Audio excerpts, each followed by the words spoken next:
que aconteceu? Os vikings estavam chegando na Europa, atravessaram lá dos países nórdicos lá e estavam chegando ali na Europa Ocidental. Isso tá na série Vikings lá, quem não assistiu é só assistir, porque eles começam a invadir, matar todo mundo, aquela selvageria daqueles caras, né, de arrancar a cabeça, de loucura. E aqueles europeus que já estavam lá e tal, por exemplo, isso aí. Mas eu já vou falar. Então assim, os vikings estavam chegando e alguns monges que estavam ali na Europa, eles fogem. Vamos embora, vamos fugir daqui. Então eles fogem e vão parar numas ilhazinhas lá. Lindisfarne é uma dessas ilhas, no meio lá do oceano. E eles vão se esconder lá. E eles ficam lá escondidos por muitos anos. E aí eles vão copiar os evangelhos. Aí ficam copiando, fazendo cópia. E aí a capa desses manuscritos são essa imagem aí, que essa é uma das imagens de um dos manuscritos. Isso aí. Caramba, essa é a capa. Olha a riqueza de detalhe, né? Depois vocês podem ver isso em casa e com zoom, aumenta. Olha a riqueza de detalhe que esses caras colocaram. Isso foi desenhado à mão. Aí você tem coragem de fazer uma capa do trabalho assim, trabalho de filosofia. Meu Deus. Não, mas filosofia... porque o ano filosofia, coube. Isso, não coube. Não coube.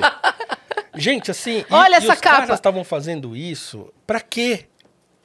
Eles estavam numa caverna, em cavernas, sem luz, num frio desgraçado, e pensando, esses vikings vão chegar aqui e vão matar a gente.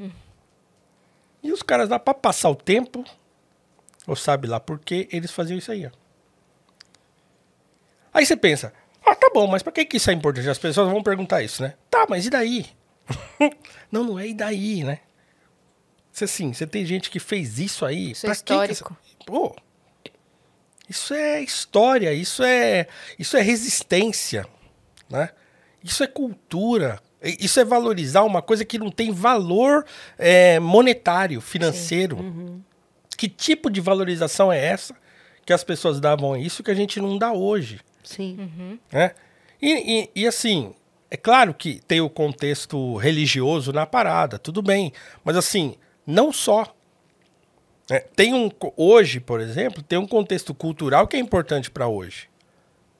Eu estava conversando com meu filho, por exemplo, em casa esse final de semana, e a gente falando sobre essa coisa da religião como cultura, né?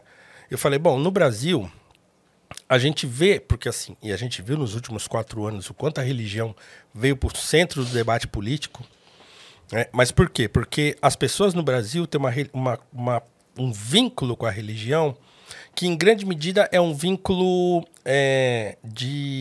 não é prático, mas de uso, né? Da pessoa, ela se aproxima da religião porque ela está precisando de alguma coisa. Tá? Então, ela é sempre assim, é sempre, ou quase sempre, é um vínculo de interesse. Né? Você pega nos países da Europa, por exemplo, os países nórdicos hoje, você pega a Dinamarca, que tem lá, a maioria da população hoje se declara, né, ateia lá, né? Então, você é um país que tem, sei lá, 80% de ateus declarados em pesquisa. Mas você assiste um filme dinamarquês hoje, você fala, pô, mas assim, se esse diretor que é ateu trata as coisas desse modo, né? Desse modo que eu estou dizendo é o seguinte, há uma complexidade de relação humana ali, intrincada nesse... Quem não viu um filme chamado A Caça, é de 2012, tem 10 anos. Mas quem não viu, veja, o filme A Caça, que tem lá o Mads Mikkelsen como protagonista, e é um filme do Thomas Vinterberg, que é um dos gênios do cinema contemporâneo. Veja esse filme, que tá lá. Vocês viram esse filme? É um professor de ensino de educação infantil, que ele dá aula numa escola de educação infantil e uma menininha dessa escola gosta muito dele. E gosta tanto dele que ele começa a ficar meio sem jeito, porque a menina tá toda hora quer ficar grudada nele, toda hora quer vir pra dele, criança, né? E aí, essa menininha se sente rejeitada pelo professor, porque ele fica dando um tempo nela, e ela acaba fazendo uma denúncia dele, fala com a professora, né, com uma diretora da escola, com alguém lá, ou com a família, tá? Ela conta que ela foi assediada. A vida desse sujeito vira de cabeça para baixo. Né? E assim, acontece um monte de coisa no filme e tal, mas assim, o turning point do filme acontece dentro de uma igreja. Aí você vai assistir, quem tá em casa vai ver e vai ver o que acontece. Aí você fala, cara, esse diretor é ateu. Como é que o cara faz uma cena dessa dentro de uma igreja? Aí você pensa, então, assim, a questão da religião enquanto valor, enquanto cultura, e não enquanto, sei lá, a vida após a morte, não é nisso, mas isso está tão entranhado na cultura dessas pessoas que elas não conseguem simplesmente rejeitar, né? Fazer filmes como se fez muito aqui no Brasil, pensando só no aspecto da, sei lá, da luta de classe, do interesse material.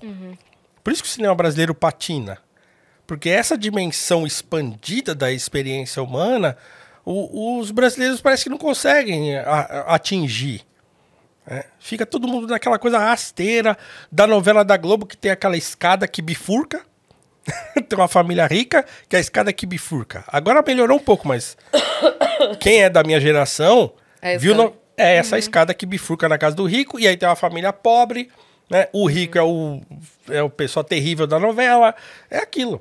A gente foi educado assim, assistindo as novelas da Globo. E o negro era o escravo na novela de época ou o empregado na novela contemporânea. Você não viu um negro, nada. Um papel de destaque. Nada, zero. A gente foi criado A menos assim. que fosse pra contar uma história.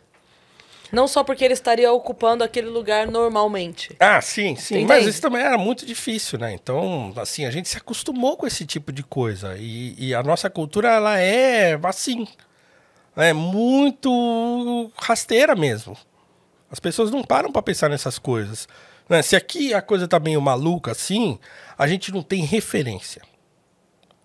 Se o cara tá maluco lá, sei lá, na Paris, lá, sei lá, ó, ele tá doido, ele olha pra aquele Louvre, pronto, ele já... olha pra uma catedral daquela, fala... pô, peraí, não sou só eu que importa. Né? Tem um monte de coisa aqui que é mais importante do que eu. Aqui não, o cara vai lá e picha o monumento do Carlos Gomes. Picha tudo, detona tudo. Triste isso. Falta de referência, falta de dar importância para essas coisas, porque acha que essa coisa não é importante. Porque aqui a gente fica sempre perseguindo a prosperidade material. Todo mundo quer ganhar dinheiro, todo mundo acha que vai ficar rico. Porque, claro, o país que tem essa quantidade de miseráveis que tem, as pessoas querem comer, elas não querem olhar para o manuscrito de Lindisfarne. Né? Então, assim, mas talvez se ela entender que olhar os manuscritos de Lindisfarne e se espantar com essas coisas que são intangíveis pode ajudá-la, inclusive, no seu desenvolvimento pessoal e profissional, né? E ela melhorar a capacidade dela de estudar, de conseguir as coisas que ela quer e tal, que uma coisa complementa a outra, né? E que a cultura complementa o interesse material, a coisa muda. Mas até chegar aí, vai tempo.